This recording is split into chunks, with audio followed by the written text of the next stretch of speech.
अपनी राष्ट्रीय छवि से विपरीत भारतीय विश्वविद्यालय निरंतर रूप से अंतरराष्ट्रीय स्तर पर निचले पायदानों पर ही पाए जा रहे हैं। चाहे जेएनयू हो, डीयू हो या आईआईटी ही क्यों ना हो, हमारे शिक्षा जगत के ये सितारे विश्व स्तर पर न जाने क्यों अपनी चमक खो बैठते हैं।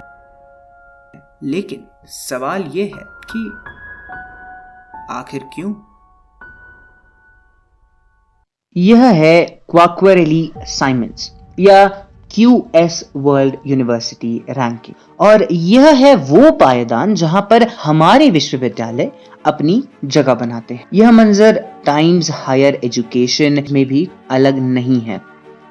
गौर देने वाली बात यह है कि जो विश्वविद्यालय अक्सर अखबारों के पहले पन्नों पर रहते हैं, वही संस्थान ऐसी सूचियों में निचले स्तरों पर ही रहना पसंद करते हैं। इन संस्थानों के हितधारक या स्टेक होल्डर्स ऐसी श्रेणियों को अक्सर सिरे से खारिज कर देते हैं। आपको यह समझना होगा कि अंतरराष्ट्रीय श्रेणियां कई अलग अलग मापदंडों पर विश्वविद्यालयों को क्रमबद्ध या रैंक करती हैं। यह मापदंड अनुसंधान उत्पादन या रिसर्च आउटपुट, अंतरराष्ट्रीय दृष्टिकोण या इंटरनेशनल आउटलुक जैसी चीजें शामिल करते हैं। अब अंतरराष्ट्रीय प्रतिष्ठा को ही ले लीजिए। यह मापदंड नापता है कि एक विश्वविद्यालय में कितने प्रतिशत शिक्षक तथा विद्यार्थीगण विदेशी हैं। इस पर भारतीय विश्वविद्यालयों का कहना है कि देश की जनसंख्या इतनी ज्यादा होने के कारण वह भारतीय मूल के विद्यार्थी तथा प्राध्यापकों को ही प्राथमिकता देते हैं, या यूं कहें कि दे पाते हैं। इसके अलावा आईआईटी, जेएनयू तथा जादवपुर विश्वविद्यालय जैसे प्रचलित व प्रमुख अनुसंधान केंद्रित संस्थान विश्व स्तरीय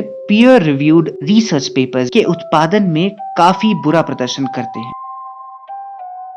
डीयू जैसे विश्वविद्यालयों में भी 24,725 विद्यार्थियों में से केवल 290 ही विदेशी मूल के हैं। वहीं 1,176 प्राध्यापकों में सिर्फ 9 ही विदेशी हैं। प्राध्यापकों की गुणवत्ता भी सवालिया निशान पर है, क्योंकि दिल्ली यूनिवर्सिटी में केवल 19.3% ही साइटेशंस पर फैकल्टी हैं। विशेषज्ञों का कहना है कि इस समस्या का उचित श्रेय एडहॉक शिक्षकों पर अधिक निर्भरता है। ये सारी बातें बस इसी दिशा में इशारा करती हैं कि हमारी उच्च शिक्षा प्रणाली कितनी मुश्किलों से जूझ रही है। लेकिन इन सारी निराशाजनक बातों में एक आशा की किरण भी चमक रही है और हालात सुधर रहे हैं।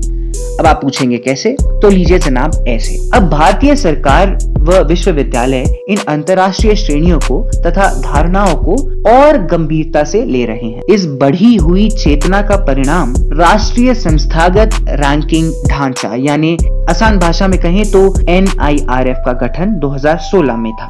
NIRF का मुख्य उद्देश्य भारतीय संस्थानों को निष्पक्ष तथा सही मापदंडों पर नापना और उसके अनुरूप उन्हें सही स्थान देना है।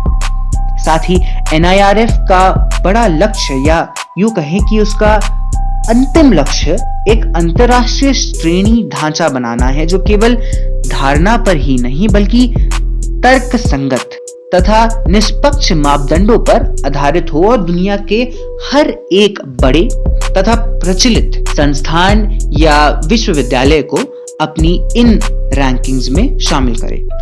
2003 में चीन ने academic ranking of world universities यानी शंघाई रैंकिंग्स नामक श्रेणी सूची का गठन किया, जिसका उद्देश्य NIRF के अनुरूप ही था।